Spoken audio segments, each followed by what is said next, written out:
അങ്ങനെ ഇരുന്നപ്പോഴാണ് പെട്ടെന്നൊരു തോന്നൽ, നമുക്കടുത്തുള്ള ഒരു പാർക്കും പുഴയും ഒക്കെ ഒന്ന് കണ്ടിട്ട് വന്നാലോ. നാട്ടിൽ നിന്ന് അമ്മയും അച്ഛനും ഒക്കെ വന്നിട്ട് അവരെ അടുത്തുള്ള ഒരു പാർക്കും പുഴയെങ്കിലും ഒന്ന് കാണിക്കാൻ കൊണ്ടുപോകാതിരിക്കുന്നത് മോശമല്ലേ.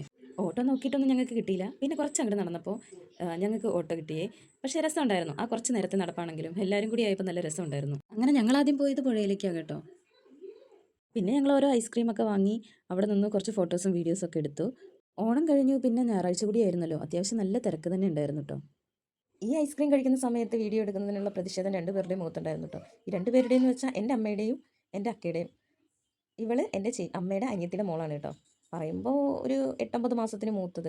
എങ്കിലും ഞാൻ അവളെ അക്കയെന്ന് വിളിക്കണം എന്ന് നിർബന്ധം. എങ്കിലും ഞാൻ ഇടയ്ക്ക് അവളുടെ പിണക്കം മാറ്റാനായിട്ട് ഇടയ്ക്ക് അക്കയെന്നൊക്കെ വിളിച്ചങ്ങ് അഡ്ജസ്റ്റ് ചെയ്ത് പോവുകയാണ്. പിന്നെ ചില പ്രത്യേക സാഹചര്യങ്ങളിൽ അവളെ എനിക്ക് സോപ്പിടാനായിട്ട് ഈ അക്കയെ വിളി വളരെയധികം ഉപകാരപ്പെടാറുണ്ട്. അങ്ങനെ ഞങ്ങൾ ഇതാ പാർക്കിൽ കയറി. കുട്ടികൾ അവിടെ അതേ ഓരോന്നിൽ കയറി എൻജോയ് ചെയ്യുന്നുണ്ട്. അവിടെ എന്തോ ഒരു പ്രോഗ്രാം നടക്കുന്നുണ്ടായിരുന്നു. സ്റ്റാർട്ട് ചെയ്തിട്ടില്ല, പ്രോഗ്രാം തുടങ്ങുന്നതേ ഉണ്ടായിരുന്നുള്ളൂ. പിന്നെ നിന്ന് കാണണമെന്ന് ആഗ്രഹം ഉണ്ടെങ്കിലും കുറച്ച് ലേറ്റ് ആയതുകൊണ്ട് ഞങ്ങൾ അവിടെ നിന്ന് പോന്നു കേട്ടോ. പിന്നെ ഇവിടുന്ന് ഞങ്ങൾ നേരെ പാലത്തിലേക്ക് പോയി. അവിടെ നിന്ന് കുറച്ച് വർത്തമാനമൊക്കെ പറഞ്ഞു. പിന്നെ ഞങ്ങൾ ഉപ്പിലിട്ടതൊക്കെ വാങ്ങി. അങ്ങനെ ഞങ്ങൾ നേരെ വീട്ടിലേക്ക് പോവുകയാണേ. അപ്പോൾ വീഡിയോ ഇത്രയേ ഉള്ളൂ. വീഡിയോ ഇഷ്ടമായാൽ എല്ലാവരും എന്നെ സപ്പോർട്ട് ചെയ്യണേ.